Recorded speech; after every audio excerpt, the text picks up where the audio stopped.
National Assembly members of Parliament and senators are set to amend the Division of Revenue Act next week to allow counties to access 50% of the equitable share revenue allocated to counties. The move is a stopgap measure to allow counties to function as senators seek a long-term solution to the revenue sharing formula that remains contentious. On Thursday, senators deferred the debate on the revenue sharing formula as the impasse persists.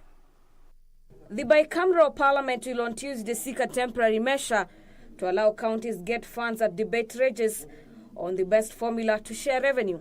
The decision to amend the Division of Revenue Act comes as governors threatened to have a motion to have Senate dissolved as well as ground county operations. Nandi County, so I would advise my brother to get it. Nandi Senator Samson Cherargei says Senate will be seeking to amend the Revenue Act to allow counties access half of their yearly budget. Tuesday, we shall be moving an amendment, and we have requested to move an amendment on the Division of Revenue Act in consultation with the National Assembly, as provided for by Public Finance Management Act and reference number 3 of 2019 of the Supreme Court decision, to pass a resolution as a Senate and the National Assembly and do an amendment to allow counties to access 50% of their previous allocation on the financial years.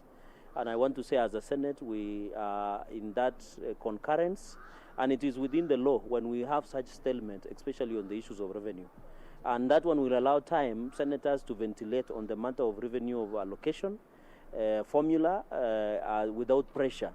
And the senator argues that in the event the motion is defeated, then the House will have no option but to vote to either adopt or reject the proposed formula by the committee. Maybe if our colleagues would want to dare us to go to a vote, we are ready also for a vote on Tuesday, where the Senate Finance and Budget Committee formula will pass, where Nandi will get 1.4 billion, and where the principle of equity will reign on that day. So I can confirm that we are in that aspect of on the issue of resolving this crisis. This crisis is manufactured by the National Treasury, and I want to advise the Council of Governors to direct their energies to where it is rightly deserved.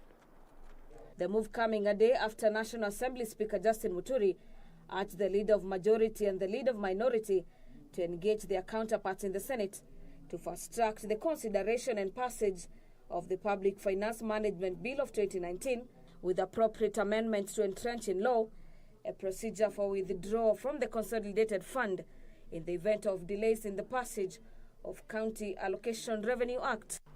Yes, Mr. Chairman, but on the dice, we would like to finish it up as a county. Meanwhile, the Senate Public Accounts Committee grilled Nyandarua Governor Francis Kimemia over the status of impassable roads in the region, despite millions of shillings being allocated to improve road networks. A report by the Auditor General revealed that the county reallocated funds contrary to the provisions of the Public Procurement Act, denying residents value for money, as residents cannot access crucial amenities due to poor road networks. The law is very clear on when and how you can do reallocation between government entities and others. So the question is, even if you have provided a letter, Chair, through you, Chair, to show that there was a meeting, I've seen the CC was in that meeting and there are minutes, why did you provide this issue of reallocation of funds as provided for under the Public Finance Management Act? Most of the roads is Independence. Out of 7,400 kilometers, only 250 are tarmacked. The rest are left to the governor. Most of them, about 90%, are under the governor to look for money wherever you can get it. Seal roads, put in some stones here and there. Nyandarua needs assistance in terms of being able to implement the 7,200 kilometers of roads that are still untouched, that are still not tarmacked. But Mr. Chairman, I would like to say as follows, and this is something that we are working very closely with the Senator. We purchased roads maintenance equipment worth half a billion shillings to be able to, because we discovered that allocating 20 million shillings per ward per year is not going to help. The contractors charge me 1.4 million shillings per kilometer. The nature of sales there is horrible.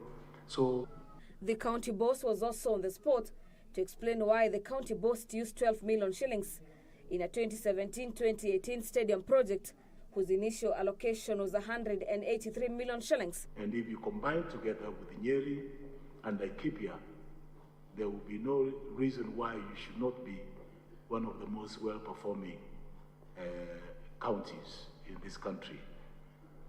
2 parcels of land do not have complete permanent perimeter fences, and large parts have been left idle without any development. To date, the county has not obtained ownership documents of the parcels, and our response is that due to the prevailing misunderstanding between the 2 counties, the plots may not be developed until the occupation issues are addressed by the auditors need to see the original tender documents, because what you are grappling with here, what you gave us is just some extracts, but this is not enough. The auditor needs to read the original tender documents to confirm that the information you are giving, the quantities you are giving are correct. The committee also tasked the governor to provide assets and liability register and explain measures in place to ensure subsequent governments do not end up purchasing equipment due to neglect that could render assets obsolete. For Channel 1 News, I'm Gladys Mongai.